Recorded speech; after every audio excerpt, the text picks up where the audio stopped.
Welcome to my channel, To Seek and to Save. This next video I have chosen in my series, The Four Horsemen of the Apocalypse, will be that of renowned biologist Richard Dawkins. Some might say he's the world's best-known atheist. His video is entitled Militant Atheism Richard Dawkins, which can be viewed in its entirety on YouTube.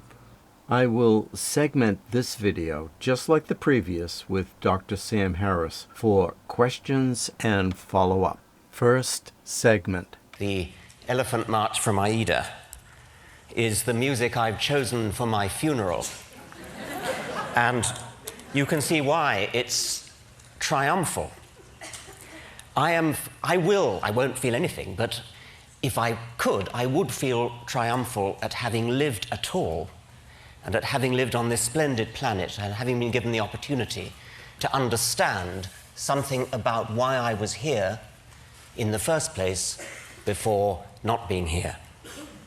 As I have so often seen with Mr. Dawkins, he comes on as a very likable individual with a pleasant demeanor and possibly even is an all-around nice guy. So for me, being a dedicated, God-fearing Christian, I'm perplexed. Should I feel saddened by the loss of a soul that's blowing his only shot during his physical trial period here on earth to gain entrance into heaven, maybe even to the sound of the Elephant March by Aida, or gladdened by the opportunity to show a God-fearing Christian counter to whatever Mr. Dawkins, the atheist, is promoting? I think both. First segment review. The Elephant March from Aida is the music I've chosen for my funeral.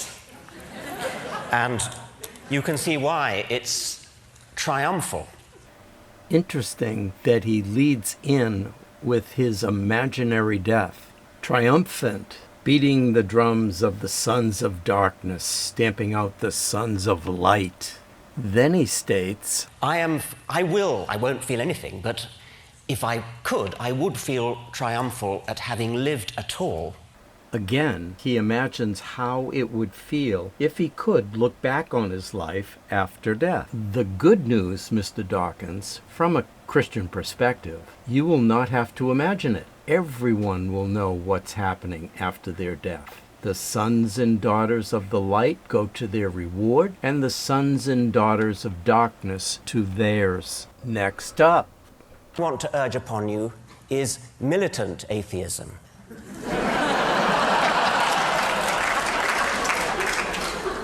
But that's putting it too negatively. If I was a person who were interested in preserving religious faith, I would be very afraid of the positive power of evolutionary science, and indeed science generally, but evolution in particular, to inspire and enthrall precisely because it is atheistic. Mr. Dawkins states here his true desire as an atheist to become more militant, to the applause of his friends in the audience.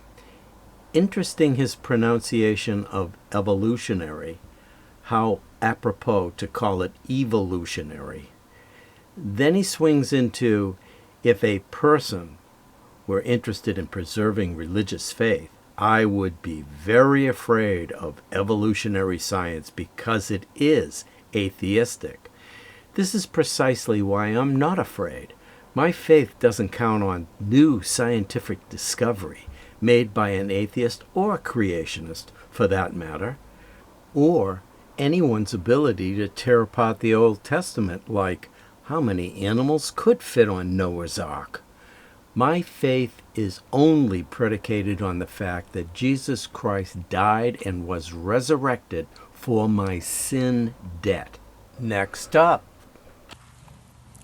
Now, the difficult problem for any theory of biological design is to explain the massive statistical improbability of living things.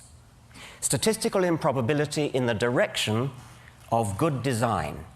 Complexity is another word for this. The standard creationist argument, there is only one, they all reduce to this one, takes off from statistical improbability. Living creatures are too complex to have come about by chance, therefore they must have had a designer. This argument, of course, shoots itself in the foot. Any designer capable of designing something really complex has to be even more complex himself. And that's before we even start. Mr. Dawkins states the difficult problem for any theory of biological design: how to explain the massive statistical improbability of living things. I always like this one, that it's mathematically more probable for a tornado to go through a junkyard and build a fully flyable 747 than it would be for evolution to design one cell in the vast complexity of the human eyeball. Then he states, this argument shoots itself in the foot because any designer would have to be far more complex in design himself. You know, like the creator God. Next up. What is an atheist? An atheist is just somebody who feels about Yahweh the way any decent Christian feels about Thor or Baal or the golden calf. As has been said before, we are all atheists about most of the gods that humanity has ever believed in. Some of us just go one god further.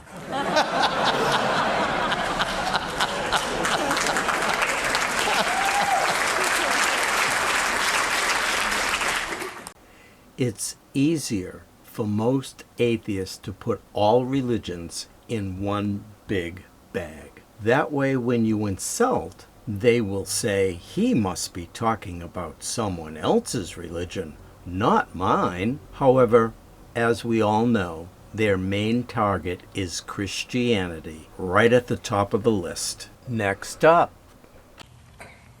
So we've reached a truly remarkable situation, a grotesque mismatch between the American intelligentsia and the American electorate.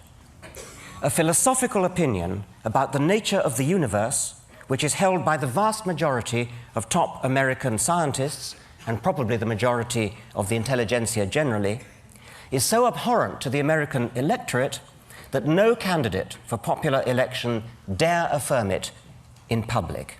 If I'm right, this means that high office in the greatest country in the world is barred to the very people best qualified to hold it, the intelligentsia, unless they're prepared to lie about their beliefs. To put it bluntly, American political opportunities are heavily loaded against those who are simultaneously intelligent and honest.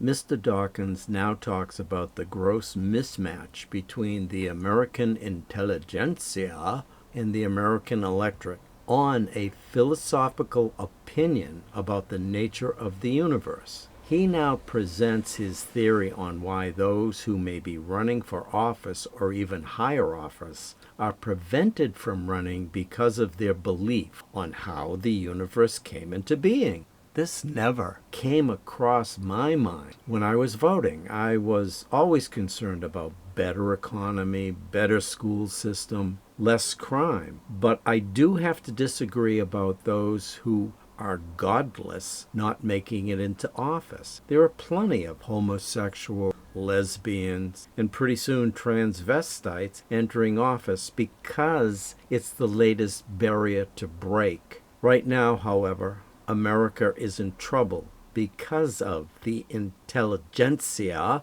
and that's why it will have to be God-fearing men and women elected into office to help straighten out their mistakes. Next up. Need a consciousness-raising coming out campaign for American atheists. This could be similar to the campaign organized by homosexuals a few years ago, although heaven forbid that we should stoop into public outing of people against their will. In most cases, people who out themselves will help to destroy the myth that there is something wrong with atheists. On the contrary, they'll demonstrate that atheists are often the kinds of people who could serve as decent role models for your children. Mr. Dawkins is now calling for a coming out party for the American atheist, similar to the coming out party they had for homosexuals. However, the American Christian cannot stand by and allow this continual degradation of our moral fabric in this country. all that good men need do so that evil prevail is to do nothing at all. Then he says, we need to help destroy the myth. There's something wrong with the atheist. On the contrary, they'll demonstrate that atheists are often the kinds of people who could serve as decent role models for your children. Maybe these intelligentsia wouldn't mind running for office. Oh, can you imagine the first pedophile president? Oh. Next up. Atheists like Stephen Hawking and Albert Einstein use the word God. They use it, of course, as a metaphorical shorthand for that deep, mysterious part of physics which we don't yet understand. Professor Dawkins states Stephen Hawking and Albert Einstein used the word God only, of course, as metaphorical shorthand for the deep, mysterious parts of physics / God, which we don't understand. This reminds me of Romans 1, verse 28. And since they did not see fit to acknowledge God, God gave them up to a reprobate mind. Professor Dawkins and others alike have reached the point where they will not be allowed to see the things of God, and they believe that's their choice. But it is not. I believe that if theists and non-theists could only take off the blinders, discovery would increase multifold. But those with a reprobate mind could never allow that to happen. Next up. And I would therefore expect about 10% of you to be religious. Many of you probably subscribe to our polite cultural belief that we should respect religion.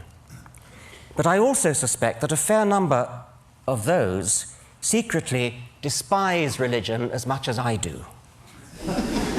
If you're one of them, and of course many of you may not be, but if you are one of them, I'm asking you to stop being polite, come out and say so.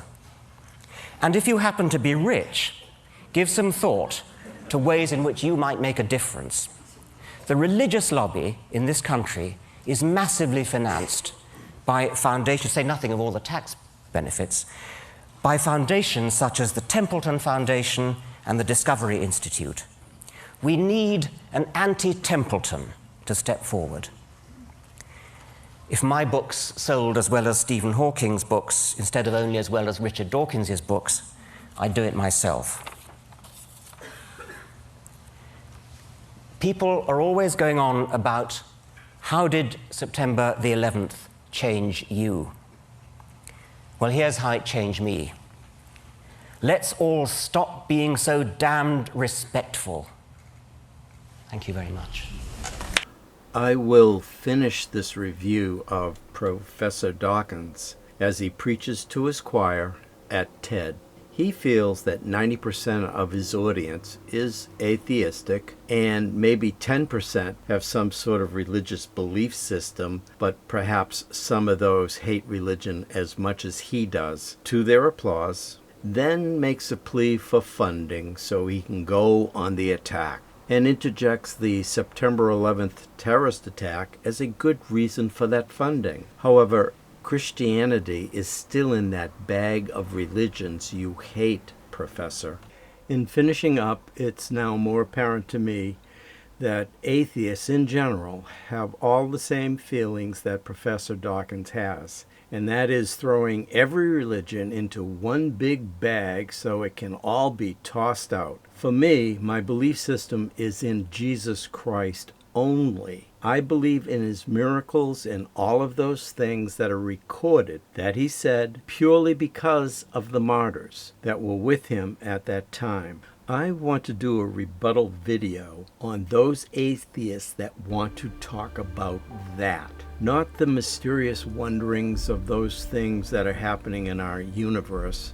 Don't get me wrong, I love the sciences and the cosmos, the great beyond, want to know more of what's being discovered from our scientific community, but that is not what's going to save my soul at the end of my run. Marcus Aurelius once said, and I quote, "Remember, what we do in life echoes in eternity," close quote. That's why we strive to seek and to save and not to yield.